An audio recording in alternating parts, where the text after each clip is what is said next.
Pada hari Ahad 27 Oktober 2024, Ronald Tanur akhirnya ditangkap oleh tim penyidik Kejaksaan Agung. Sebelumnya, Ronald Tanur terlibat kasus penganiayaan yang melibatkan Dini Sera Afriani meninggal dunia. Ronald pun diduga menyogok majelis hakim agar terbebas dari jeratan hukum. Aroma suap dalam kasus Ronald terendus dari pergerakan pengacara Ronald, Lisa Rahman. Saat Kejagung menggeledah kantor dan rumah pengacara itu ditemukan uang dari berbagai mata uang dan dokumen. Begitupun saat menggeledah rumah ketiga hakim yang memvonis bebas Ronald. Total diperkirakan ada 20 miliar rupiah uang yang ditemukan. Penangkapan aparat penegakan hukum ini berlanjut pada pembongkaran dugaan maklar kasus. Apakah temuan ini sebagai langkah untuk membongkar mafia peradilan di tanah air dan bagaimana cara menumpas mafia peradilan? Untuk membahasnya kami terhubung dengan pengamat hukum dan politik Bung Agus Kiswantono. Kita sapa terlebih dahulu. Assalamualaikum warahmatullahi wabarakatuh, Bung Agus. Waalaikumsalam warahmatullahi wabarakatuh. Baik, Bung Agus, terkait kasus Ronald Tanur akhirnya ditangkap oleh Kejaksaan Agung dan tidak jadi divonis bebas. Kasusnya juga turut membongkar borok mafia peradilan. Menurut Anda, siapa Ronald Tanur dan bagaimana sepak terjangnya serta bagaimana kasus ini akhirnya bisa membongkar mafia peradilan, Bu?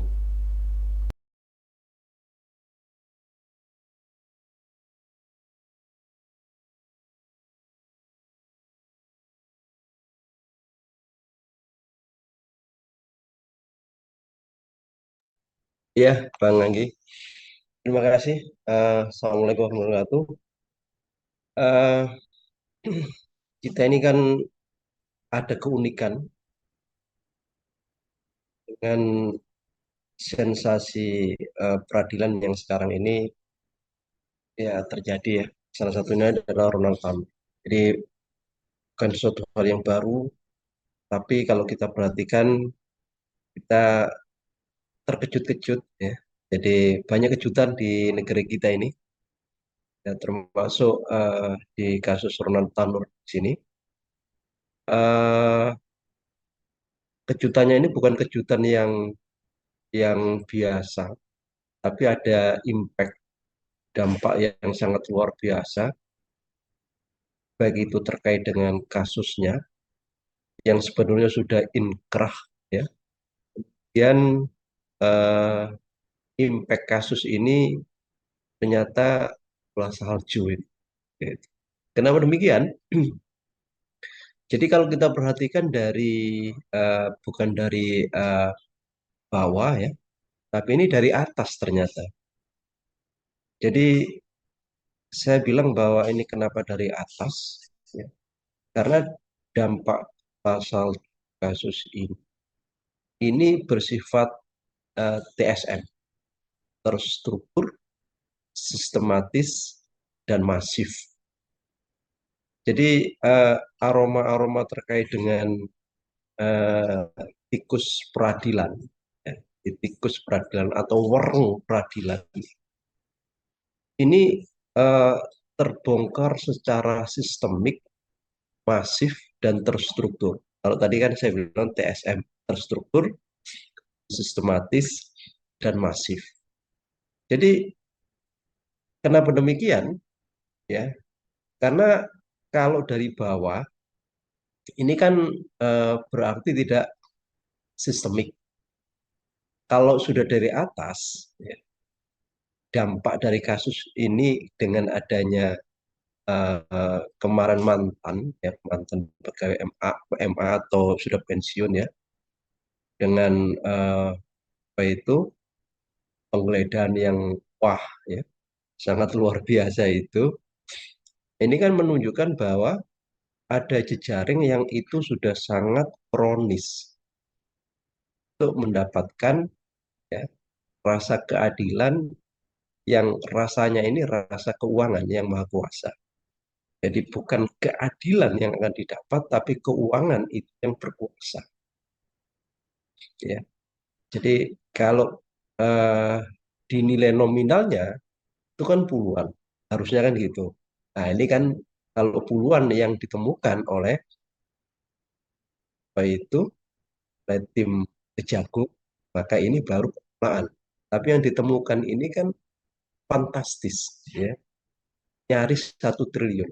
Nah ini kan berarti ini kan sudah ada deposit-deposit kasus yang itu bisa diselesaikan ataukah memang itu masih dalam antrian, kan gitu. Nah, ini cukup menarik sebenarnya. Kalau ada keseriusan sebenarnya, ya, karena kalau sudah levelnya ini adalah top level manajemen dari atas ya, ya maka bersih-bersihnya ini jangan tanggung. Dalam kasus meskipun klasternya ini di Surabaya, ya, ya apa itu penganiayaan sampai terjadi dan itu di Surabaya, tapi ikutannya ini kan di Jakarta. Ikutannya adalah ikutan yang bersifat, ya, eh, top level manajerial secara lembaga peradilan yang ada di Indonesia. Nah, semoga semoga kalau kita perhatikan di sini ini tidak hanya sekedar sporadis, temporal, tapi ini bisa dijadikan semacam role model untuk melakukan persiapan dari hulu dulu, bukan di hilirnya. Ya, dulu. Harus setelah itu ke hilir. Nah, dengan uh, profiling dari kasus.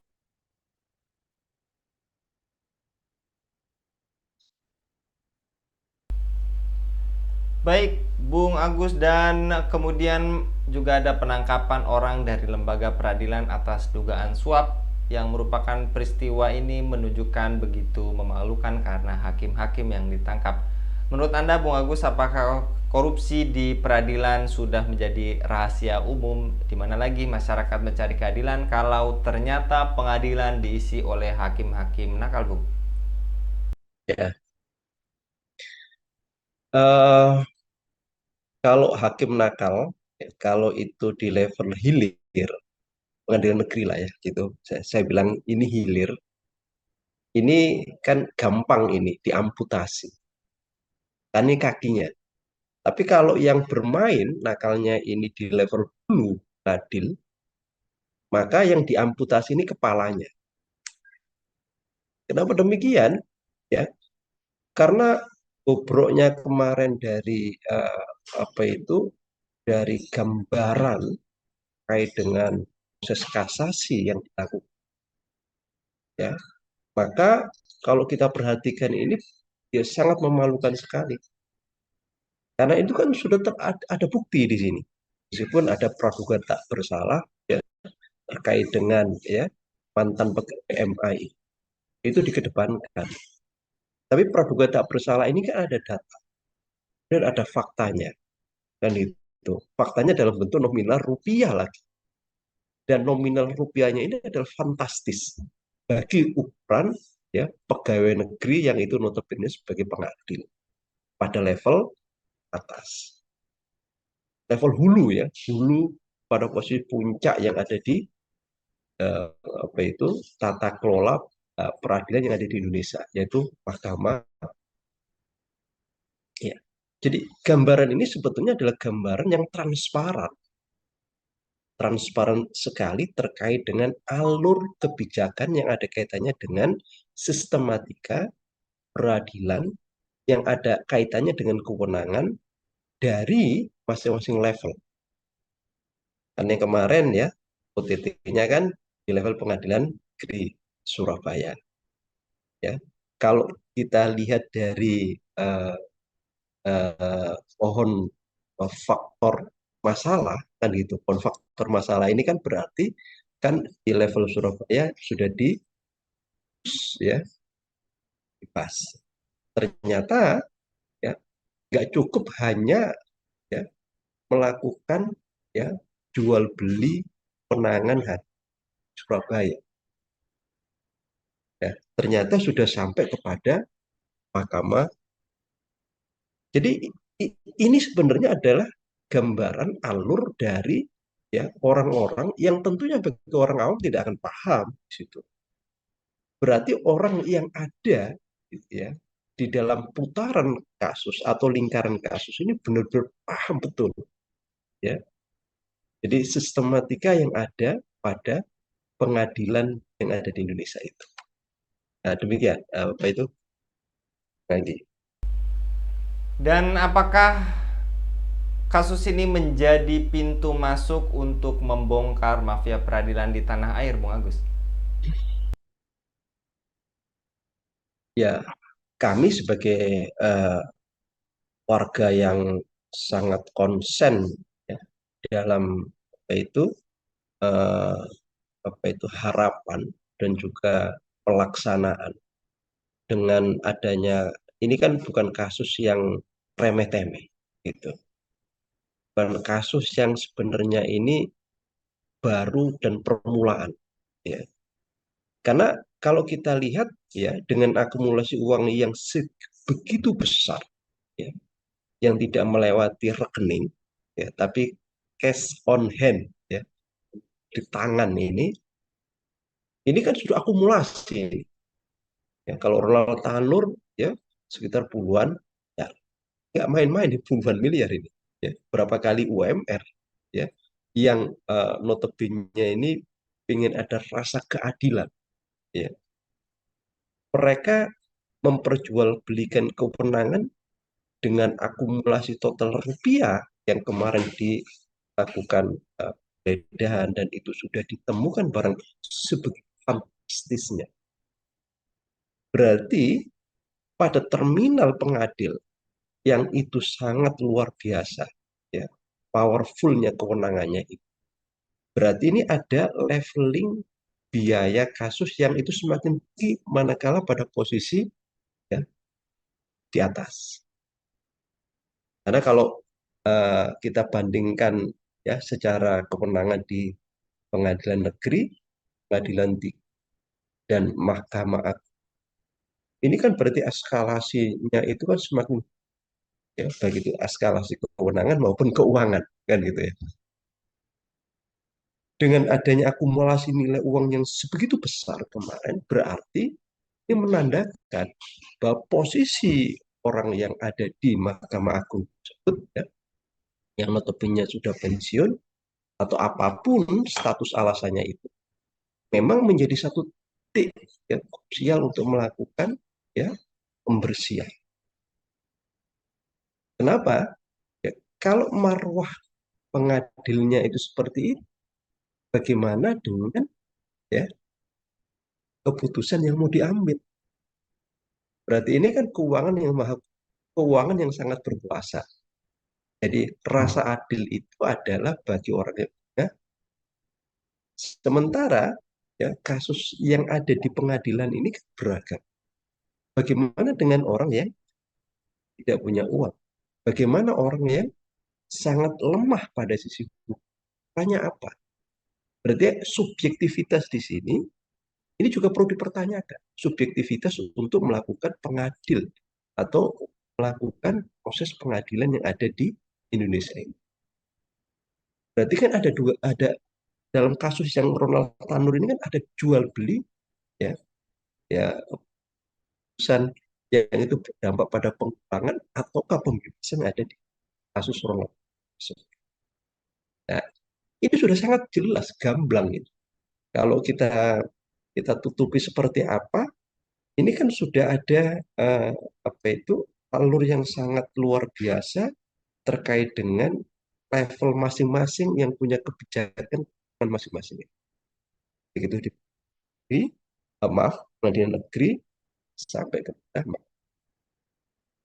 kalau ini nggak dibersihkan, berarti ya ini akan menurunkan kredibilitas, rasa percaya diri dari masyarakat terhadap lembaga keadilan yang ada di Indonesia itu.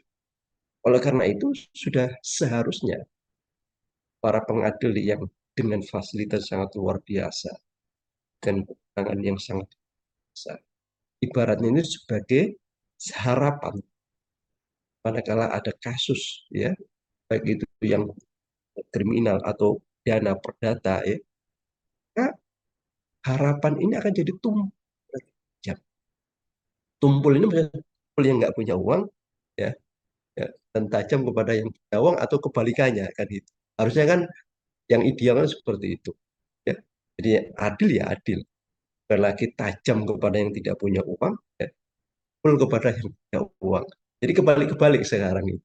Sehingga yang memang kemarin itu secara data fakta dan logika hukumnya ini bisa kebalik-kebalik. Harusnya ini bersalah, ya, dari proses kasus Ronald Tanur akhirnya jadi bebas pidananya kan gitu. Padahal eh, objek hukumnya ini meninggal. Objek hukumnya, meskipun sekarang hanya dituntut tahun ini. Nah itu rasa keadilannya sangat sangat sangat adil ya. Bagaimana orang yang jadi maaf ya 5 tahun ini sudah mati loh ini. Jadi ini sudah ada korbannya ini. Kenapa hanya dituntut cuma 5 tahun? Ya, meskipun ini kita juga menghormati ya. Meskipun ada rasa ketidakpuasan dalam kasus Ronald Tanur di sini, ya, orang yang sudah mati, ya, orang yang sudah terbukti, ya, kemudian apa rendahnya untuk memproteksi, ya, ya, memproteksi korban ini ya, keluarga korban. Kalau ya, ini pertanyaannya, kalau sudah demikian, terus, keluarga korban harap keadilan dari mana? Ya kan kemarin kan prosesnya kan sudah di Mahkamah Agung. Ya, karena kan sudah diputus bebas di pengadilan negeri, ya diputus 2 tahun. Ya, ah, gambarnya seperti itu. Dan terakhir, Bung Agus, bagaimana mafia peradilan bisa ditumpas dengan cara sistem Islam, Bung? Ya, ini yang menarik. Jadi eh, kalau kita perhatikan, harusnya yang namanya sanksi itu ya akan mengurangi kriminalitas baik itu pidana maupun perdata. Yang namanya sanksi ya. Ya. Sanksi ini berarti ada satu penjaga supaya orang tidak melakukan kriminal, ya. Dan yang melakukan kriminal itu ada rasa takut, bukan malah mempermainkan gitu.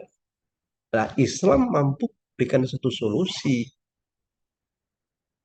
meskipun ya dalam kondisi edukasi sekarang ini masih perlu masivitas dan terus terus ya untuk mampu meyakinkan para stakeholder bahwa ya kondisi hukum yang ada sekarang ini yang harusnya menjamin rasa adil ternyata compang-camping ya. Berarti ada satu konsep yang di situ tidak sesuai dengan fitrah manusia untuk memperoleh rasa adil itu. Makanya di sini saya mengajak kepada seluruh yang ada kaitannya dengan stakeholder yang ada di Indonesia untuk mengkaji ya. Kalau di dalam bahasanya itu ada kajian akademik, ada kajian hukum ya. Kemudian dari kajian akademik dan kajian hukum siap implementasikan ya, dan ada evaluasi. Jangan sampai ini hanya dijadikan alienasi pada saat kajian ya objektivitas hukum itu. Kalau memang ya Islam memberikan tawaran dan solusi baik itu sebagai preventif dan kuratif terkait dengan uh, kriminal, maka ini adalah satu solusi yang perlu dikaji dan jangan hanya ya terputus hanya sekedar mengalienasi terkait dengan edukasinya itu. Makanya ya saran saya ya harusnya ada satu sistematika untuk ya mulai mulai menggali kalau pengadilan agama masih ada. Nah, ini tingkat pidananya bagaimana? Tingkat pidananya yang sekarang ini ya justru kan memproduksi kriminal ya, tapi justru semakin dasar. Justru yang melakukan kriminal ini dengan pengadilannya ini ya sebagai yudikatifnya ini apa ya, tidak ada marwah itu. Ini apa ya di kasus Ronald Tanur? Ya semoga ya bangsa ini kan bangsa yang mayoritas keberkahan bukan hanya secara konseptual, bukan hanya secara konsepsi, tapi juga secara implementasi. Nah, Islam dan satu tawaran solusi. Dan bagaimana kita ya punya satu komitmen kebersamaan, hampir saya katakan ya tidak ingin satu ini justru ya eh, kriminalitas yang ada ini justru semakin banyak. Manusiawi kita ini kriminalitas itu harus diturunkan. Ada dua hal, preventif dan kuratif. Kalau preventif itu harus mampu ya, menangkap, menolak, ya, dan hukum itu juga harus mampu sebagai solusi manakala ada kriminalitas. Sehingga di sini ada satu korelasi antara preventif terkait dengan kriminalitas yang ada di ini. Oleh karena itu, ya, tawarannya Islam ya mampukan satu kreasi preventif agar ya agar apa itu permasalahan kriminal ada di Indonesia ini khususnya ini ada satu solusi yang sistematis. Ya. Bung Agus untuk pengaparannya pada kabar petang kali ini, jadi mafia peradilan hanya bisa ditumpas dengan sistem Islam ya Bung Agus? Iya, iya betul. Baik, Ini, jasa kalau ini tawaran dari saya ya kepada para apa itu teman-teman praktisi di level apa itu di level eh, pengadilan negeri ya pengadilan yang lebih tinggi lagi. Nah ini coba ada satu solusi yang sistemik yang perlu kan, kita kaji lah ya. Dan setelah kita kaji ya kita implementasikan. Kalau memang itu sebagai satu solusi, maka tidak ada salahnya. Tidak ada salahnya kita mampu melakukan revolusioner dalam artian tata kelola ya, peradilan yang ada di Indonesia. Demikian Bang Ali. baik, jazakallah sekali lagi Bung Agus. Mudah-mudahan Bung Agus senantiasa dilindungi oleh Allah Subhanahu wa taala dalam setiap aktivitasnya. Demikian pemirsa Hilafah News, dukung dengan subscribe, share, dan like. Semoga menjadi kebaikan bagi kita semua di dunia dan di akhirat. Saya Anggi Suara undur diri. Assalamualaikum warahmatullahi wabarakatuh.